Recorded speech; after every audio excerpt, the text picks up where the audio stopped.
Alright guys, welcome to your 57th C++ tutorial, and in this tutorial I'm going to be going over a couple things. I'm not going to be doing a whole lot of coding, so you guys just might want to put away your keyboard for this tutorial and just, sit back and watch and learn. I'm going to be talking about something called a pure virtual function and also abstract classes, and actually they both go hand in hand, so, you aren't really learning, two totally new concepts. But let me go ahead and before I talk about a pure virtual function, let me explain to you guys what a regular virtual function does. So let's go ahead and before we even start, let's notice that this enemy class has an attack, and this ninja class has an attack, and this monster class has an attack. So let's go ahead and actually code something in this enemy class attack, and let's code something like cout I am the enemy class. I don't know, that's good enough. And let's go ahead and end that line. So let's go ahead and run this program and see what happens. It says ninja attack and monster attack.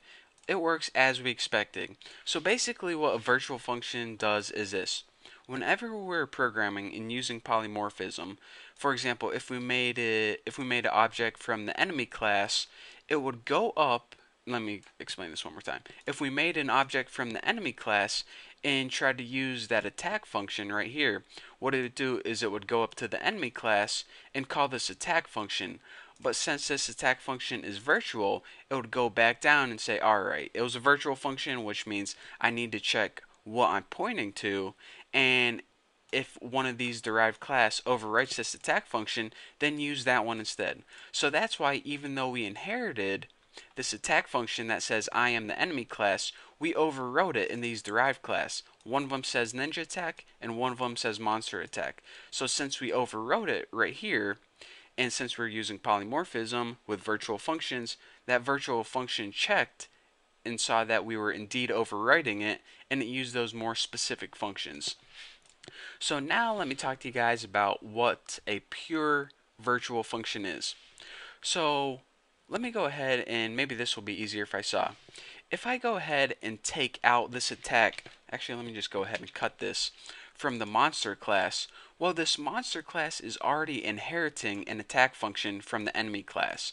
If it doesn't implement its own specific attack function, it inherits the default general I am the enemy class. So let's go ahead and run this, and it says ninja attack had its own specific attack function, but the monster attack did not. So that's why I inherited the more general enemy class one. Simple enough. So basically, whenever you have a virtual function, you have the option of overriding it, but if you don't, it's no big deal because we already have a function right here that we inherited. But with a pure virtual function, and before I start talking about that, let me go ahead and paste this code right back in here. A pure virtual function doesn't give you the option of inheriting from the base class. In order to make a pure virtual function, you don't have a body at all. And instead of a body right here, what you have is equals 0. So basically you're saying this virtual function, which we see equals 0 instead of a body, is now a pure virtual function. And as you can see, a pure virtual function has no implementation whatsoever. And by implementation, I mean body. And by body, it means, it doesn't do anything. So a pure virtual function doesn't do anything at all. And one rule that you have, any derived class that inherits from from a class that has a pure virtual function in it, it it needs to, no exceptions, it needs to overwrite that function. So remember, the last example I told you, we had the option of taking this out, and if we took it out, it was no big deal. It just used this attack function. Well, now whenever we run it, it says, you get an error message right here, and the reason is because this. You made a pure virtual function in C++, and the programmer made a deal. He said, alright, programmer, whenever you make a pure virtual function, you need to overwrite it. That's our deal. So in this class, alright, you did a good job. But in this class, you didn't overwrite it at all. So whenever I try to call this attack function right here, nothing's happening. Equals 0. So that's why whenever we use pure virtual functions, we need to overwrite it. So that can be good and bad depending on what you're going to try to program. If you want to make a game or something that, if you don't want a monster to have a specific attack, it can just inherit the enemy attack, that's fine. Then you don't want to use this. But if you want to make a game with a bunch of different monsters or something, and you want each of those monsters to have a specific way of attacking, then you would want to use a pure virtual function, because whenever you use a pure virtual function, it's going to make sure that you overrode it. So now that we overrode in both the ninja class and monster class, we're going to go ahead and run this, and it's going to work just fine. And you're saying, alright, so I understand what a pure virtual function is, but what is an abstract class? Well, this is like the easiest thing you ever learn. An abstract class is just a class with a pure virtual function in it. Pretty easy, huh? So it took me like 5 minutes to describe what a pure virtual function was, and then, like 5 seconds to describe what an abstract class was. So let's go ahead and recap one last climb. One last climb? One last clam? No. One last time. Alright.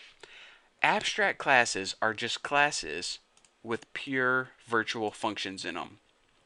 Now, whenever you make a pure virtual function, you don't have a body, you don't have curly braces, you don't have any implementation whatsoever.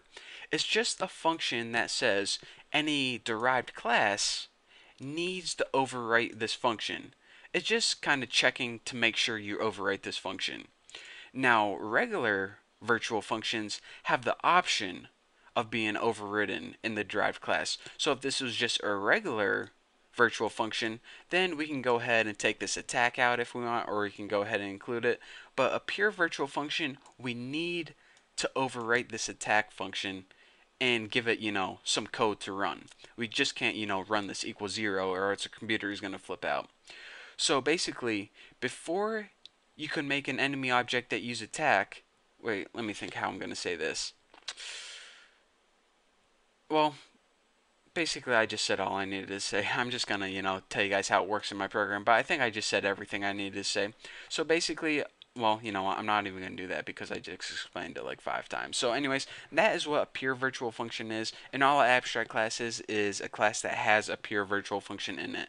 So I don't know if in the next lesson I'm gonna be showing you guys how to make a how to put polymorphism to use, or we're going to be moving on to another subject, but either way, it's going to be amazing, so stick with me, and yeah, we're almost done with polymorphism either way, so if it's stressing you out, just take a deep breath, and the end is near. So thank you guys for watching, don't forget to subscribe, and I'll see you guys later.